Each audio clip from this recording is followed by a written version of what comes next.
Well, hello, ladies and gentlemen. I know I'm cutting into your good drinking time, but you can drink and have pints and politics, because that is the Politico pub, and it comes into its own right now. Sam and I are thrilled to be hosting Pints and Politics, the beginning of the evening shift. It's a hard one to put in there. Even our guest has a glass of wine, and so does the host.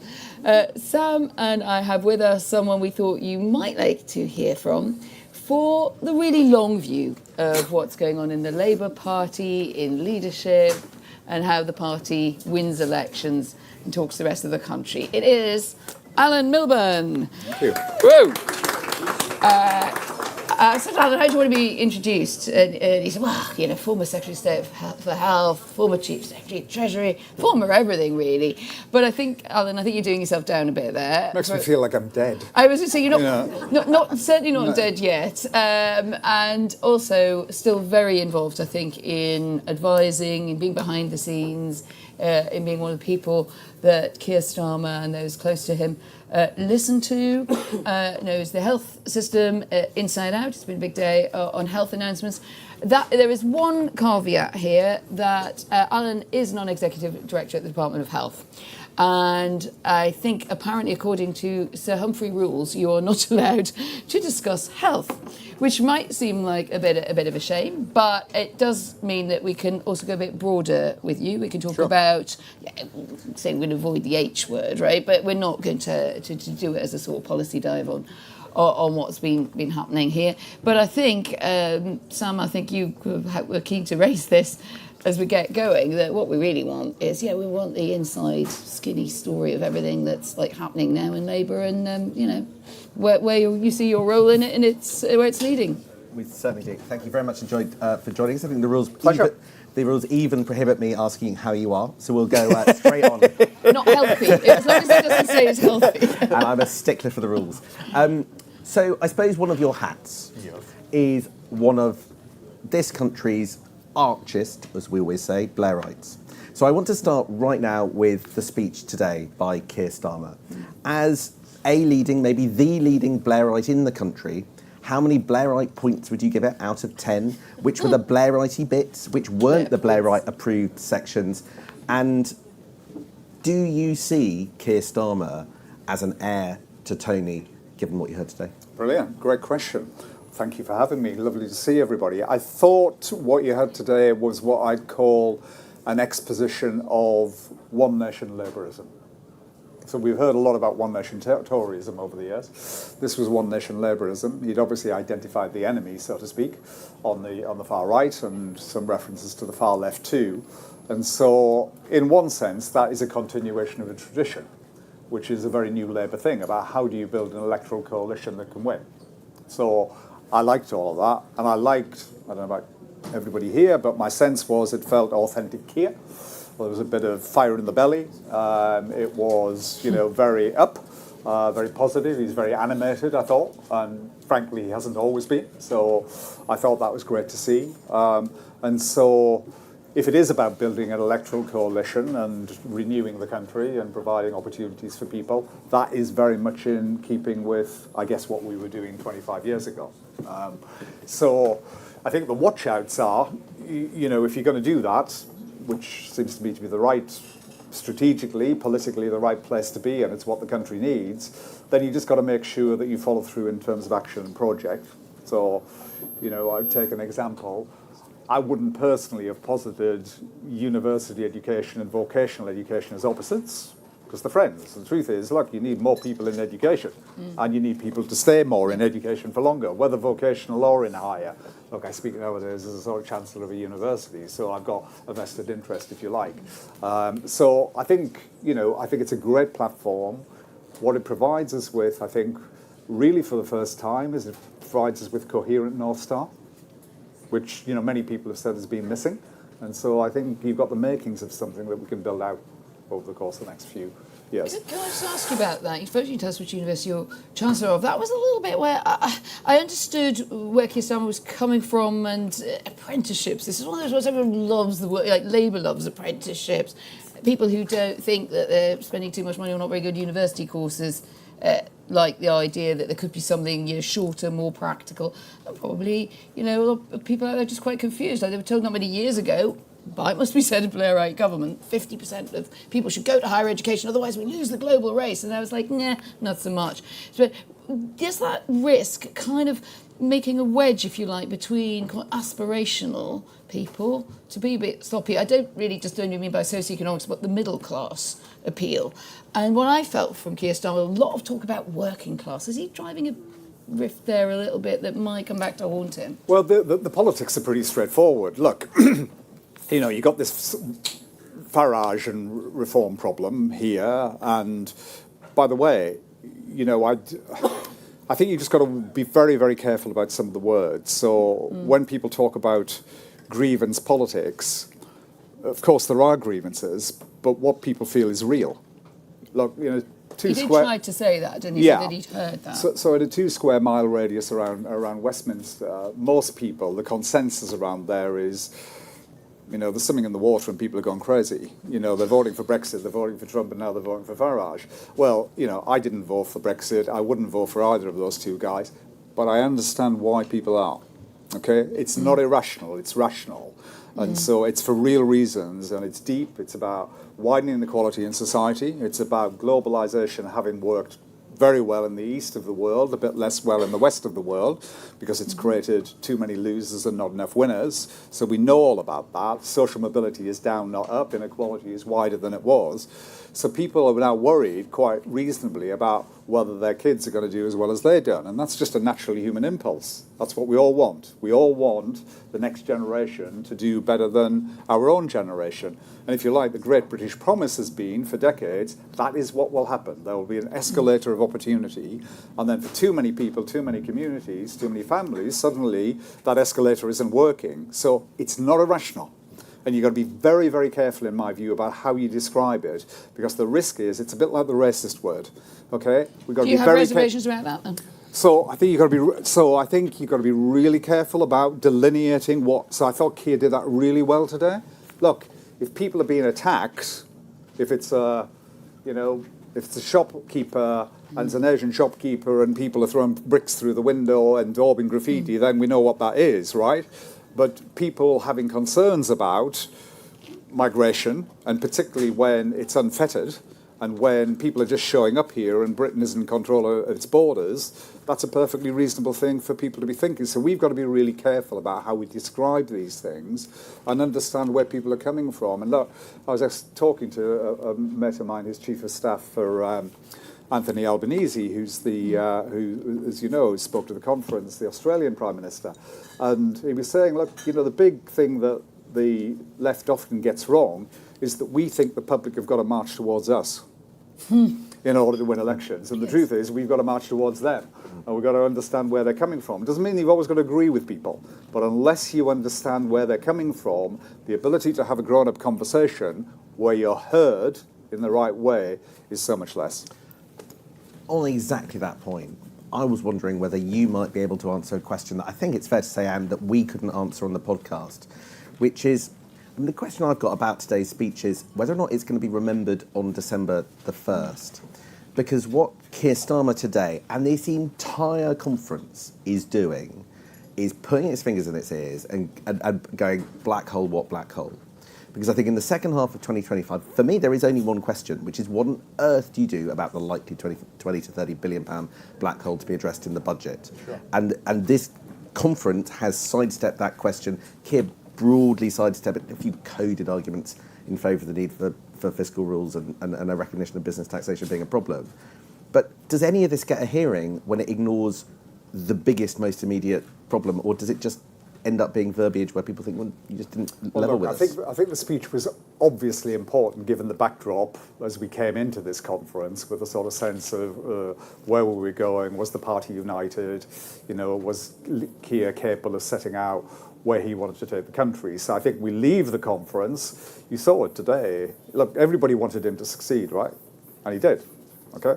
It was his best speech by a long way. And, as I say, for the first time, one really feels that there's a sort of platform on which you can build and a project on which which we can build out. So I think we leave it in good heart. He's not going to answer questions about tax. You guys will keep putting questions to him until November the 26th. That's your job, and his job is not to answer them.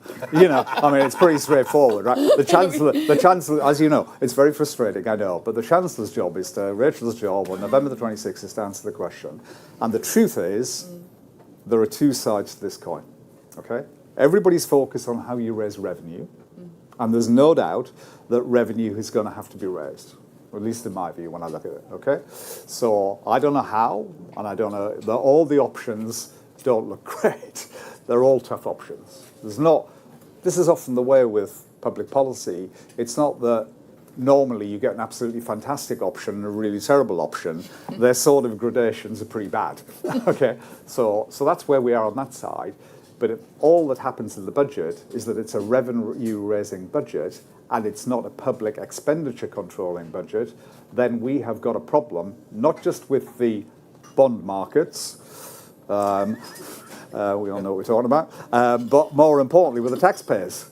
Because if people are thinking they're being taxed and spending isn't under control, then we're back into the same old Labour thing that we've had for decades and decades and decades. If you're taxing and spending and not delivering results, then guess what? People exact an electoral price. So I think what we all need to focus on is, so what does that second part look like? How do we ensure that the state, what it does, is engineered in such a way that it's sustainable for the future? Because honestly, when I look at it, I look at the range of demands and I look at the range of supply and the mismatch between supply and demand. That's the newest we're going to get to talking about healthcare tonight. No. But I'm thinking about Trump and defence. I mean, look, Trump is applies to pretty much every big policy area. Yeah, everywhere. So health, social care, but Trump's wrong about a lot of things. But he's right. Britain and Europe should put its hand in its pocket, and we should spend more. That's fine. We're undercapitalised. We're under-digitalised as a nation. Sure. We all want to do more in education early years. Sure. Of course, all of these things are great things to do, but there's a limit in terms of tax and spend. So what are we going to do in order to ensure that we're getting more out for what we're putting in? And that is, I'm afraid, that is the new political economy. The political economy in my day was the economy was growing really fast, and public expenditure and revenues could grow as fast. And today, the economy is growing anemically, and therefore, we're going to have a different focus around value and around outcomes. And unless we can answer that question from the Labour Party, we are going to play into the hands of our political opponents. I introduced you as a sort of veteran of everything, which is kind of true. But you veteran there. You're on the long march of New Labour to where we are now, and it's been it's an extraordinary story of an immense amount of churn and turmoil in British politics in a relatively short number of decades. But so tell me, when Keir Starmer came to the fore, which maybe, I would certainly say, I've known you since we're both the same tiny corner of County Durham, so we should have known each other for a very long time. But I don't think we would have necessarily predicted Keir Starmer being the leader of the party. As you've seen him emerge, how well have you got to know him? How much do you think he is aware of the legacy of people like you who helped build the Blairite push? We often sort of say, well, it's not Blairite anymore, it's different times. But do you think he's very engaged with that? And what's your opinion of the way he sees that big cycle of history from Blair to Keir Starmer? I think he's an unusual politician in that he came to it late. He's not steeped in it. He's a lot like Albanese, who's, you heard from, who's been around in politics for 30 or 40 years as an MP. So that brings blessings and curses, to be honest. It's a good thing to come to politics afresh. Sometimes you've got to make sure that you understand how it actually works. And I think the really difficult thing sometimes for the country to hear is that when there's a new government in particular, the truth is you're learning on the job. You're both flying the plane and you're building it at the same time. So what do you think he's learned in the last year? Well, I think the thing about him is that, and the thing I've noticed over the last 3 years, I don't know about you, when I'm sort of nowadays interviewing people for jobs, in business and as an employer, I'm not looking for what are the qualifications that they've got. I'm looking for the agility that they've got. Have they got learning agility? Have they got the ability to adapt? Have they got the ability to grow? And look, the guy I knew 3 or 4 years ago compared to the guy that I see today, look, this guy's got growth in him. And that is good. So you would employ him? Yeah, I'd basically give him a job, I think, you know. I wish he'd give me one. It was, no, but anyway. Oh, okay. Playbookers. So, You see him in private. A little bit of me thinks that Keir Starmer's quite unknowable. What's he like in private? I think he's quite a private guy, to be honest. And I think that's a function probably of, it's a function of background. You know, he talks a lot about his family, and you know, he made a joke about the toolmaker thing today. So I think he's very, very private, but he's a very, in my view, he's a very high integrity, very values-driven person, actually. And I think, you know, I think what you saw a bit more of today was, you know, not a Keir red in tooth and claw, because he'll never be that person. There's a sort of British reserve about him, if you like. But I got much more of a sense about the person that he actually is and the things that he cares about. And by the way, this stuff today was not inauthentic. If you got a sense of anger from the rostrum, that was because that's what he feels. He feels that the country is at risk of drifting into exactly the wrong position. And so he feels that deeply. I mean, when he talks about patriotism, he is a patriot. I mean, that's what he is. It's a real thing. Is he a laugh? Does he tell anecdotes? I mean, come on, give us a little bit of what you like in private. Yes, I mean, of course, he's a good mimic. Is he? Yeah, he's a good Of mimic. who? He does you really well. And he does Anne even better. Yeah, no, he likes a lot of football stories. So we've got, I know, football, I know. But you see, I'm a Newcastle supporter, so honestly, we need all the comedy we can get. Perfectly obvious. I think a couple of quick questions. Maybe we have to sort of speed along because we've got other things going on. But quick question, anybody for Alan? Silence the audience. There is, yes, exactly. You've been so good and fluent, they don't need us. So I really liked what you were saying, I don't know what that was, about effectively Brexit voters and what I think probably is politically now known as like the left behinds. To what extent do you think that is able to assuage those who are now starting to vote reform? And to what extent do you think the left is able to capture those people who voted Brexit, in America voted Trump, across Europe are starting to vote more and more right-wing, which is a younger generation than ever? What does Labour need to do in order to capture that audience who otherwise feel like they're probably being left behind? So I think it's a few things, really. I think, first of all, you've really got to understand where they're coming from. As I say, that's the starting point. And you've got to be able to communicate in language that people understand. Okay? Because often people like us, you know, we're sort of in this world of public policy and technocracy and so on and so forth. So we talk a different lingo and we communicate a different ethos. So starting point is that. Secondly, look, the reason that you've got the growth of populism is, I mean, there are many reasons, as I say, deep socioeconomic changes, much more uncertain world, people feeling more insecure. But at its heart, populism only thrives when mainstream politics fails. And if mainstream politics promises something and doesn't deliver it, that is the breeding ground for populism. So the stakes are extremely high, you know, not just for the Labour Party, but for the country.